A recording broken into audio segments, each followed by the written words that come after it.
Maverick. Noun, unusual person. A visionary, leader, go-getter, an independent thinker. They see the vision for their life and pull that future towards them with an unyielding belief that things can and must be better. They achieve what most won't. Innovative, influential, daring, and direct, with a remarkably high tolerance for taking calculated risk. A foe to the status quo. This is Passive Real Estate Investing with Mavericks. Your host, Neil Timmins, has been involved with over $300 million in real estate transactions. He's a published author, commercial property investor, and real estate syndicator. This show is for those who want to learn how to earn passive income through real estate investing. Now, here's your host, Neil Timmins. It's Financial Freedom Friday, and on this episode of the Passive Real Estate Investing with Mavericks podcast, we are going to uncover 7 ways to invest in real estate. Hey Mavericks, this is Ava Baukamp, and this episode of Passive Real Estate Investing with Mavericks is brought to you by Legacy Impact Investors. We are an industrial investment firm located in cash flow country, the Midwest. We strive to shield off risk and beat inflation, all while producing predictable cash flow.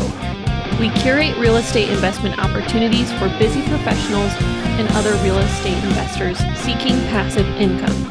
To learn more about what we do and connect with me, go to www.legacyimpactinvestors.com. Welcome to the Passive Real Estate Investing with Mavericks podcast, where we provide actionable steps for you to grow your passive income and become job optional.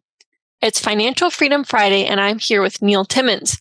During this episode, you are going to uncover 7 ways to invest in real estate. For those of you who are new, I'm your host, Ava Baukamp, and I love to educate investors about passive income from real estate. Before I open up today's episode, I want to ask you for a small favor. If you like what you're hearing, please give us a thumbs up and subscribe to the show so that you never miss a valuable episode.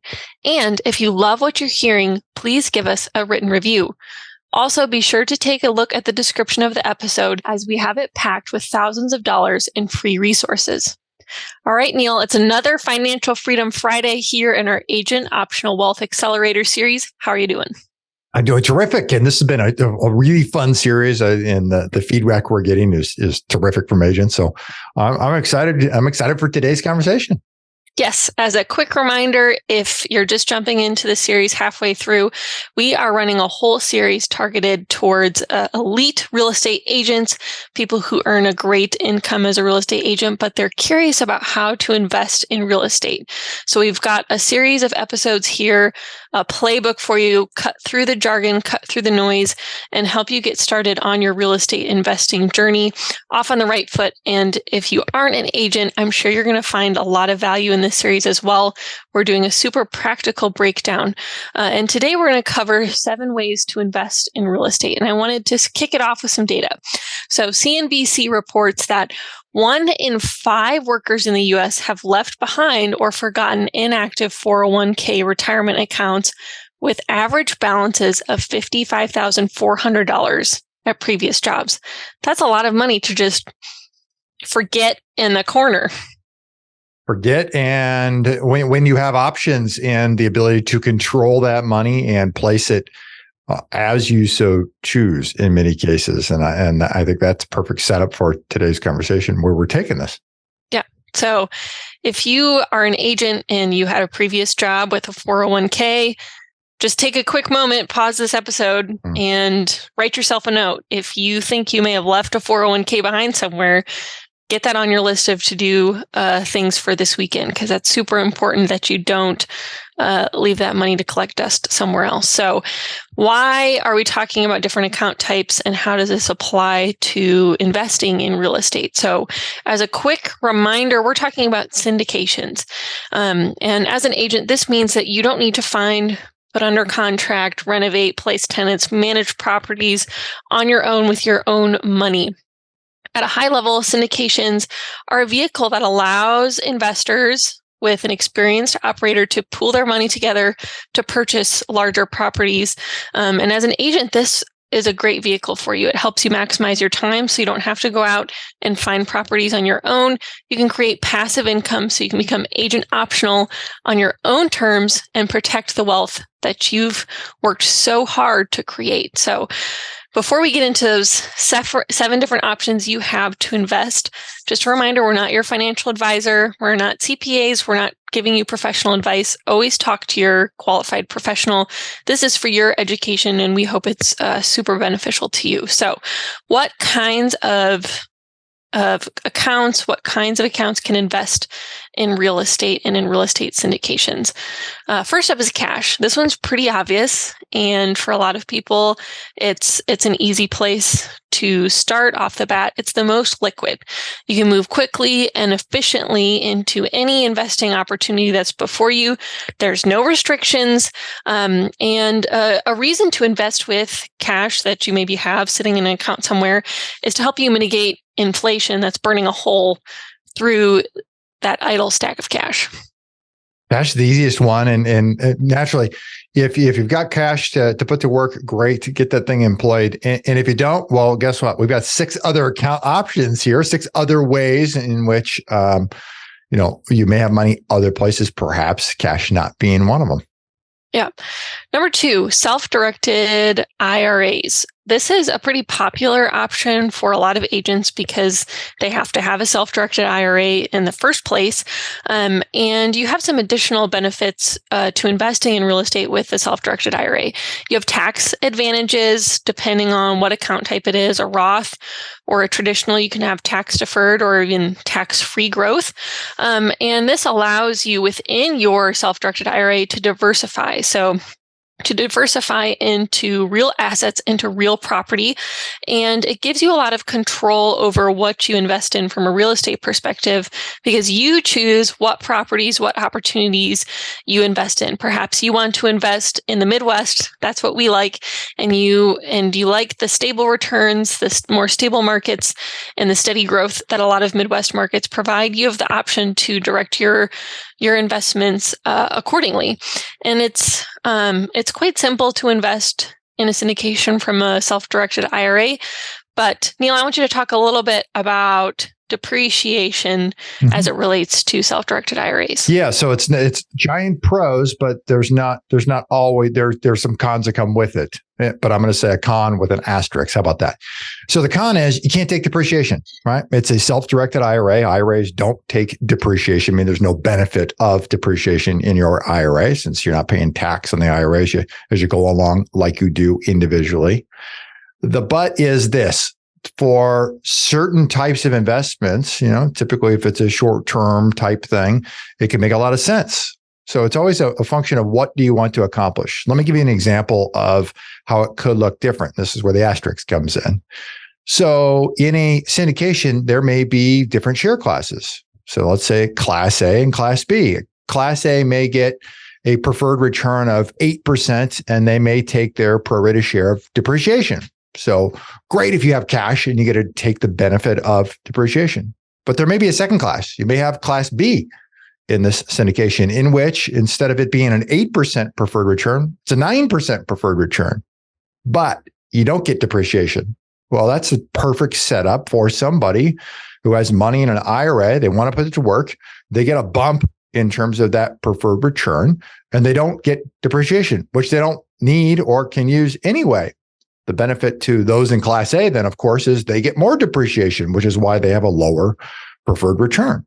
So there's multiple ways to skin that cat, if you will, to leverage the IRA to make it best for you. That, Ava, you opened the top of the show with that fact that 1 in 5 workers in the past have left their IRAs, right? Their 401ks behind. Well, this is a perfect way to capture that by taking that IRA from a previous job that you had, making it self-directed so that you can direct how those investments go, whether it's into real estate or something else.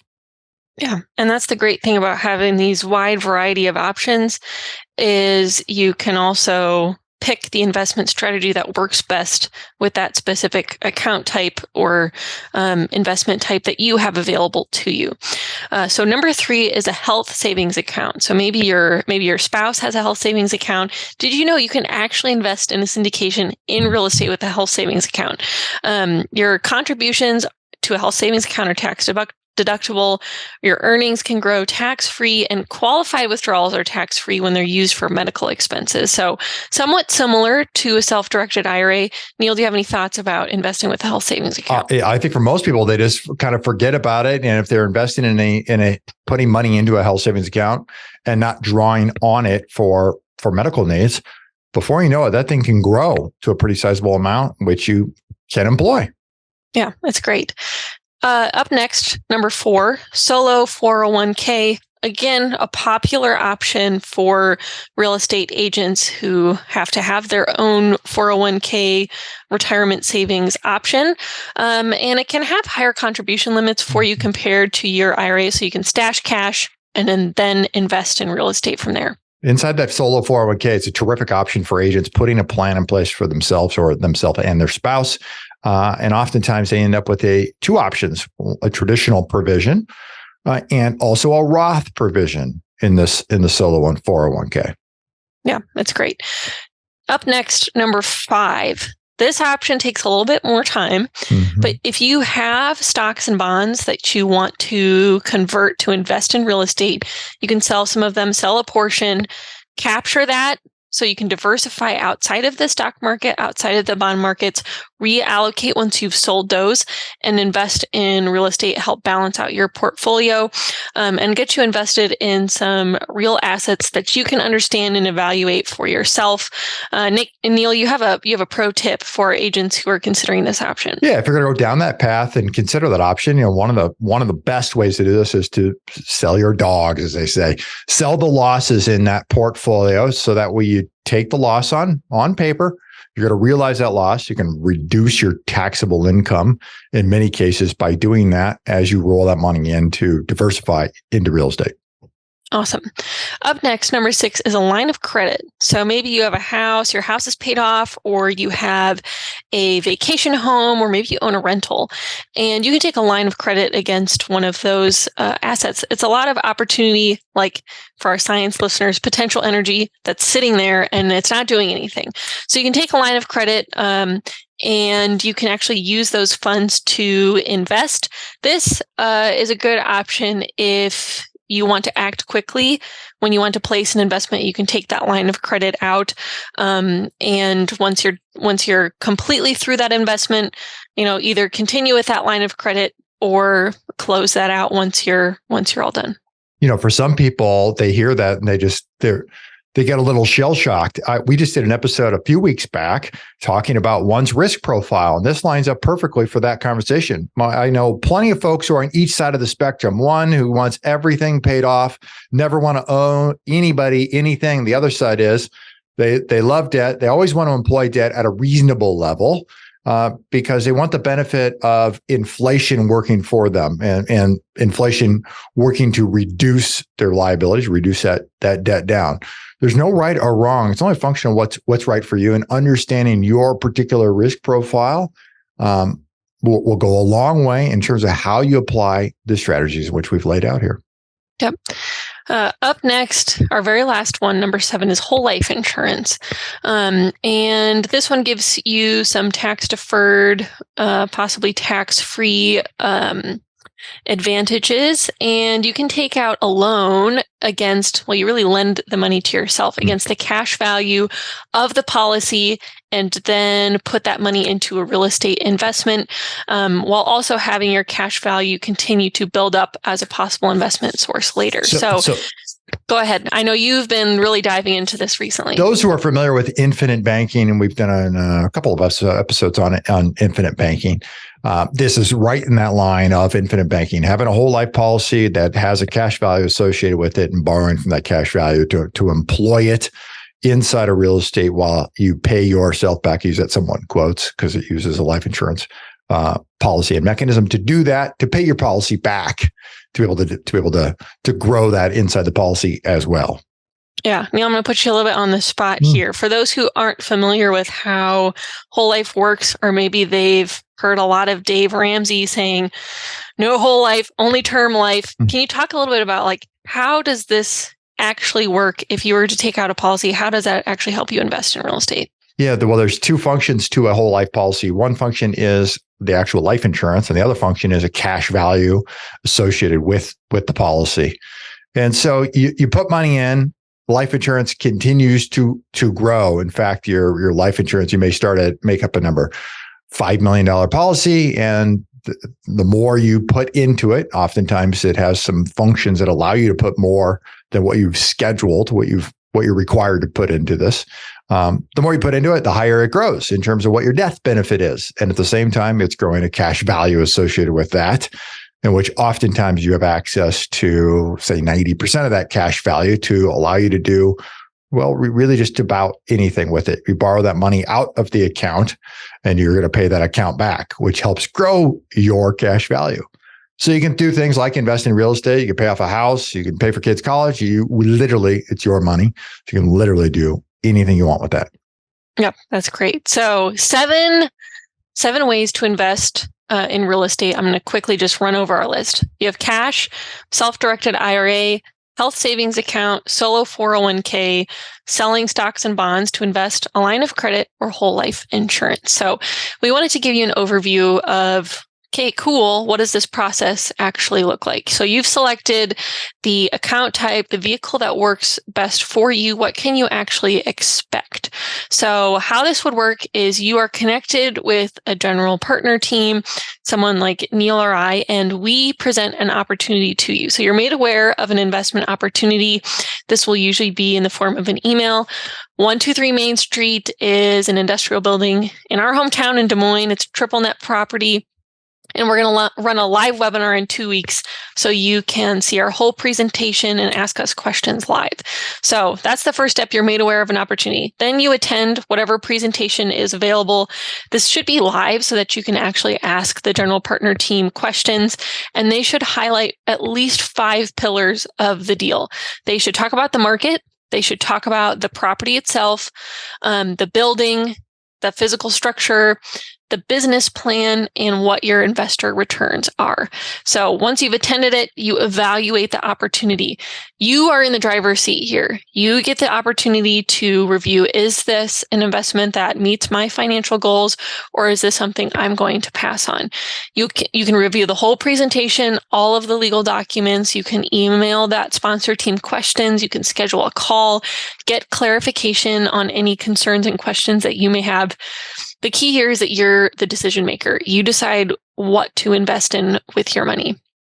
Let's say you're ready to invest.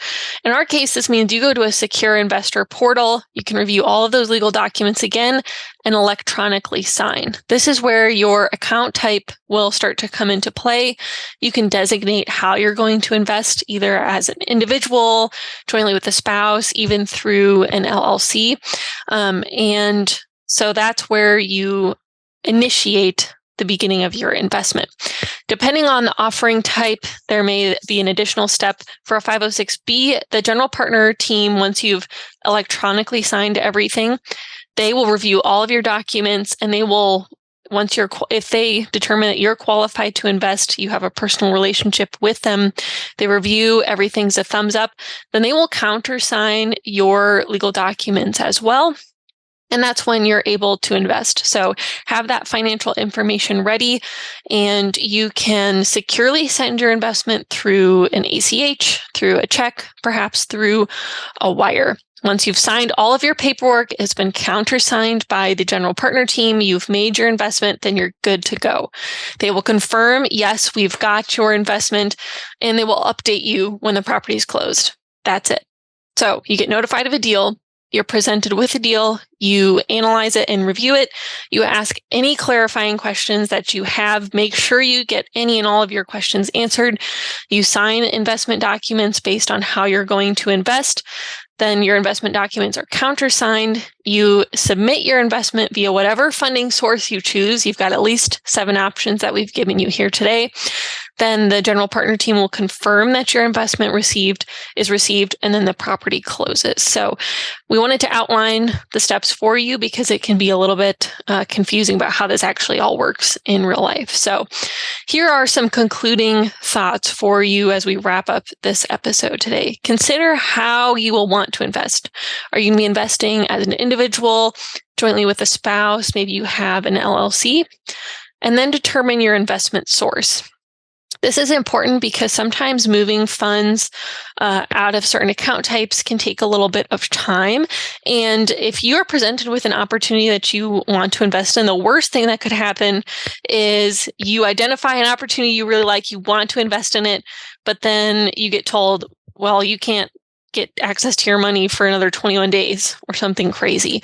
So you want to make sure that those funds are available to you, and talk to a plan provider, your account manager, whoever you need to connect with, to make sure you know the steps that have to happen in order for you to really have those funds as liquid as you need them to be, so that when you identify an opportunity that fits for you, helps you meet your financial goals, you are ready to go.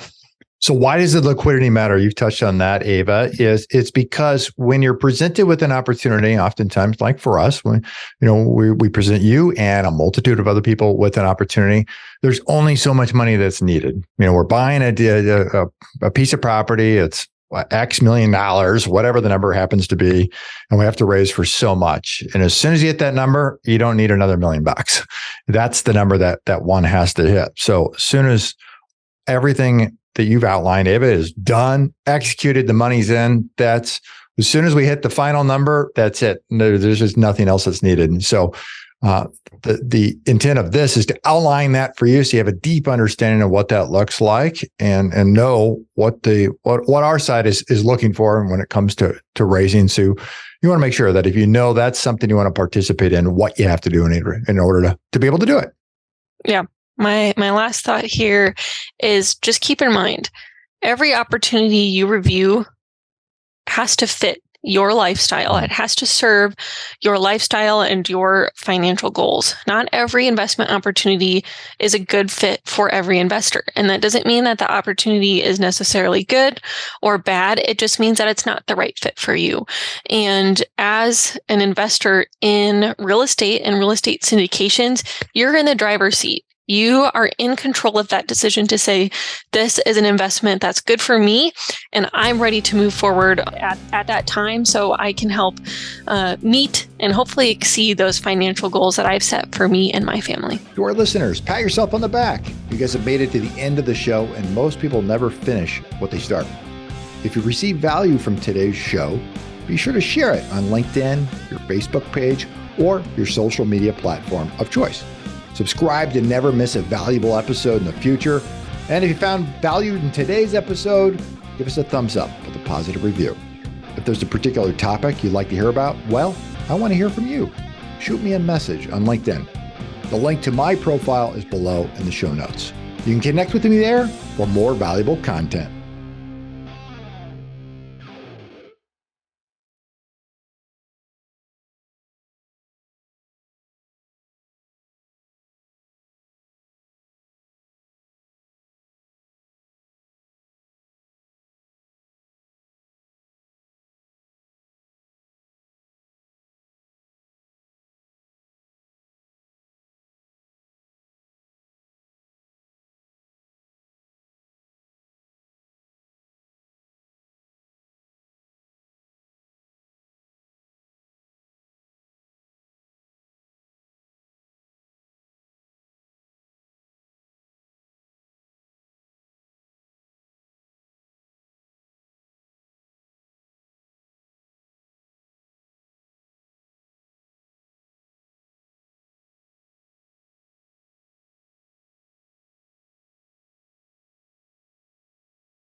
And cut. Okay, well. Oops. That was good. That was fun. That's a pretty easy one. Okay.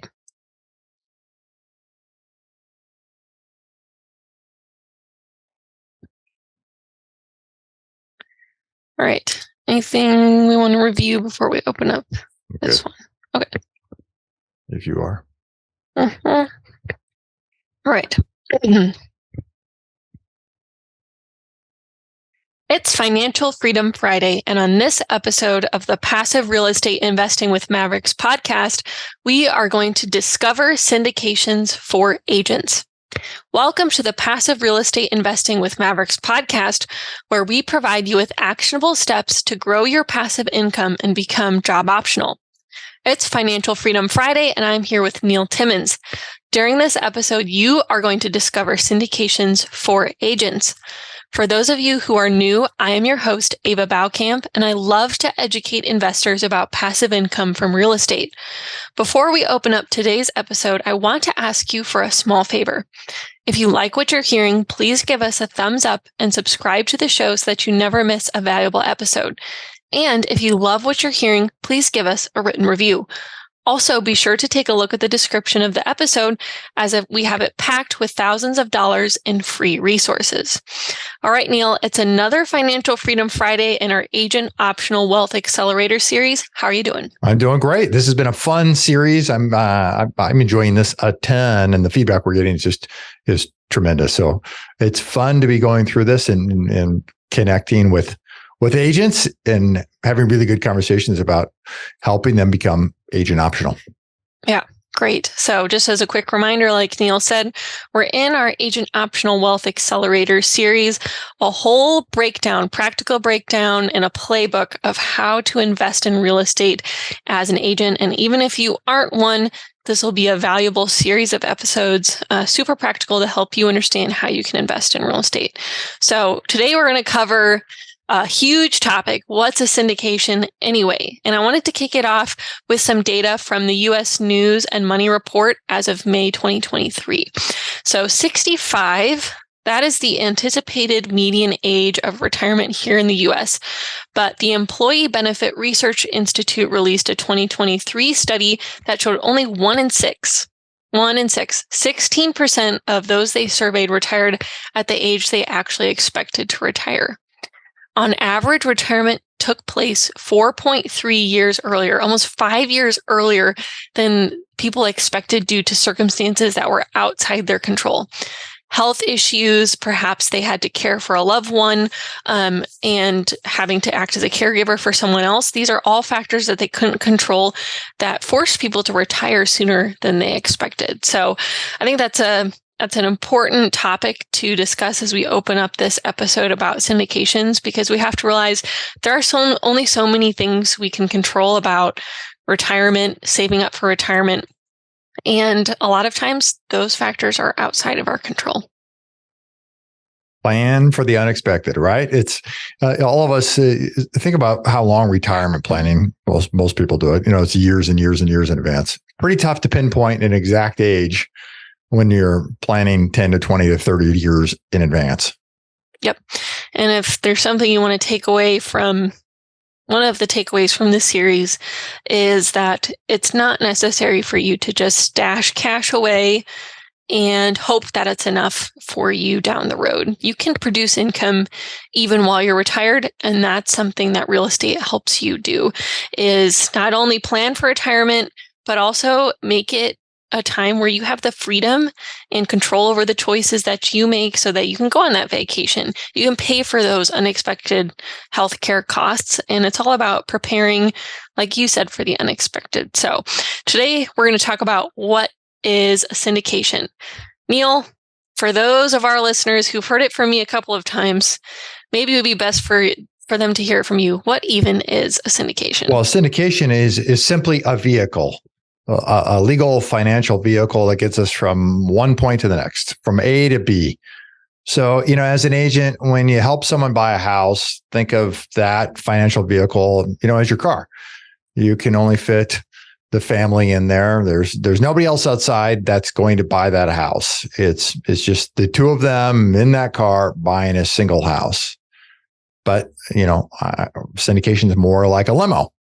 Everybody getting on that limo. There's people who are headed to there for a specific purpose. You can fit more than one person on a limo, right? If you're like in my family, it's a party limo every Christmas, and we're going around looking at lights. It's a whole multitude of people. It's people all headed to a same place. And then, you've got different people all trying to accomplish the exact same thing.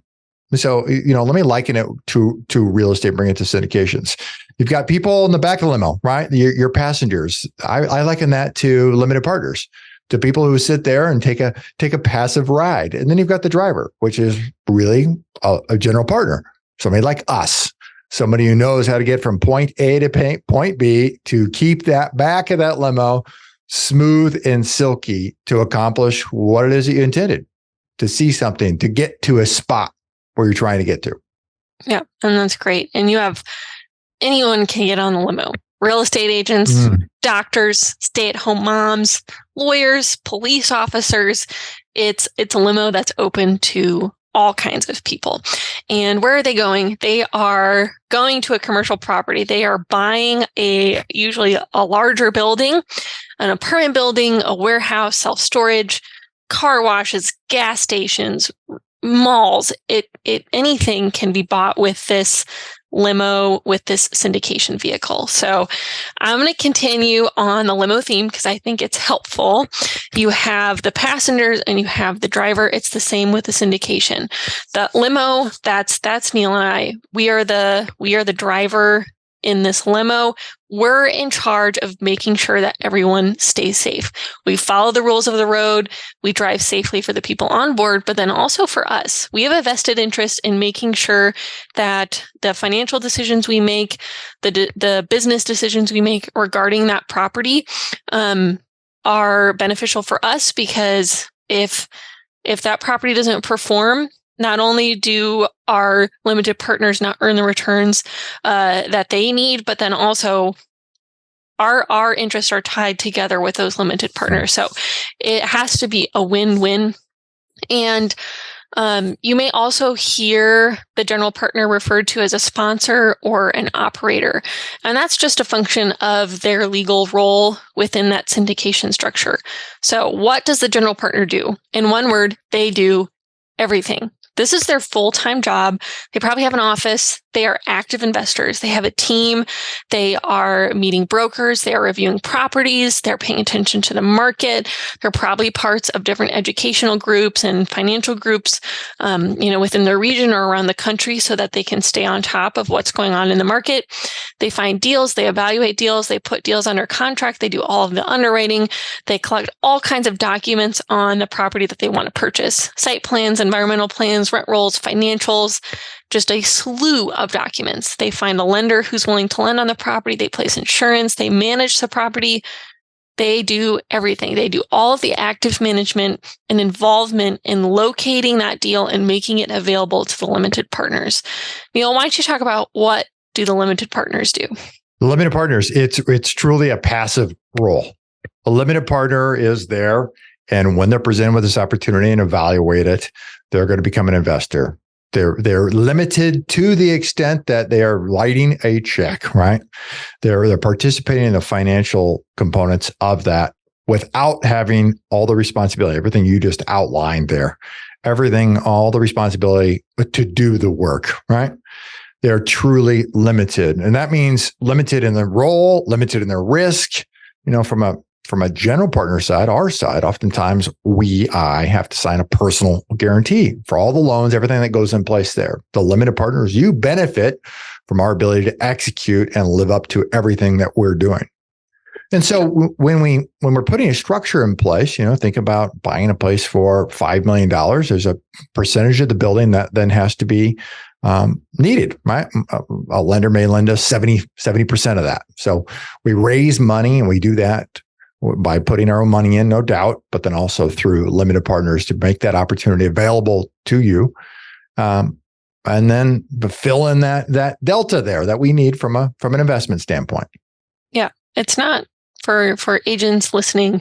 It's not like a house where you can have a buyer who can put 3% down on their house and they can close. Right. Commercial real estate's different. Lenders require much more significant down payments, 25 to 60% down in some cases, depending on the building type, the property's location, how full it is, how much work needs to be done. Properties in the commercial space are evaluated based on the income that they produce, not based on comps and comparables. And so that often means for underwriting, for the lender to feel safe, they require pretty significant down payments. Just like Amazon isn't owned entirely by Jeff Bezos, there's a lot of money that's involved. And so that's why general partners and limited partners, the limo driver and the limo passengers have to come together in order to get these deals done. And so as a limited partner, what do you get in return? You simply receive a return on the money that you've invested. You could almost think of yourself like a little micro bank. So you invest or lend money into the deal, and in return, you get probably quarterly distributions, but you have things that the bank doesn't get when they lend. You share in the upside on that property. You get equity appreciation and you get tax benefits. So when a lender goes out and lends on a house and that owner rehabs it and sells it 3 years later, the bank doesn't get to profit from the chunk of the proceeds beyond their interest payments and points. But as an investor in a syndication, as a limited partner, you get to take a chunk. You get to take, call it $30,000 from the profits of selling that building, in addition to all of the interest and distributions that you've earned over the course of that investment. I'm going to cover quickly 2 types of syndication structures, and here's why you care, so that you know what kinds of opportunities are available to you. This is because syndications are regulated by the SEC. There's rules. Not every investment opportunity is available to every investor. So it's important for you, as you're reviewing different real estate opportunities, to know what kinds of opportunities can I actually invest in. If you are an accredited investor, which means you meet certain financial criteria, usually income or net worth, you can invest in any opportunity. But if you're sophisticated, you don't meet those certain financial criteria as defined by the SEC, but you have enough knowledge to review and evaluate the risk of investment opportunities, you have some real estate deals that are available to you, but not all of them.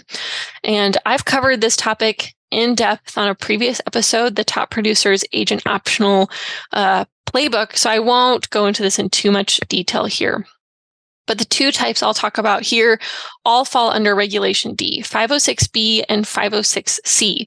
506B deals for those accredited investors. They are only open to accredited investors. You can't have anyone who doesn't meet those financial thresholds as defined by the SEC. 506B deals, sophisticated investors, this is where you come into play. You can invest in those 506B deals, and accredited investors can also invest right alongside you. And how does this structure actually work at a high level? So a syndication, like we mentioned, is a legal structure. You have the property. I'll put it up here if you're watching. This is the property. And that property is owned by an LLC. And as the general partner and limited partner, they are components that make up that LLC. So you have usually Class B is the general partner. They have a smaller equity ownership in that LLC versus the limited partners. As a limited partner, you'll usually hear yourself referred to as Class A shares. And so the general partner and limited partners together make up the LLC, and that LLC then owns the property. Okay, Neil, we did a lot of legal review. Let's talk about what everyone wants to know. How do they get paid? How do you get paid? Well, that's exciting, right? They get paid really in 3 different ways to get paid. The very first one is cash flow distributions. It's simply distributions from the asset, the property producing money, doing what it's supposed to do. So let's say you invested $50,000 into a deal. You might make 8%, and that money is paid out quarterly. 8% annually. It's paid out quarterly. That's just one of the ways. But distributions come right from the income after the mortgage and the expenses are all paid. It's doing what the property is supposed to do. Great. And then the second way, there are three primary ways. Second way you get paid is through equity appreciation. What does that actually mean? In simple terms, there's a couple of components that make up this equity appreciation factor. Number one is that the property will appreciate in value over time, just like your house, 3 to 5% per year. And if you're invested in a deal where there's a business plan to improve the value of the property, to improve its net operating income, then that will boost that appreciation substantially, and you get a portion of that appreciation that's extracted from the deal once it's refinanced or sold. These business plans can be a variety of different things. Sometimes it's filling vacancy, putting different management in place, reducing expenses is one that we like to focus on because it's an easier lever for us to pull. Maybe adding additional streams of revenue through things like parking or even leasing out portions of vacant, empty space. And this will all increase the value of that property because, like we mentioned, commercial real estate is evaluated based on its net operating income.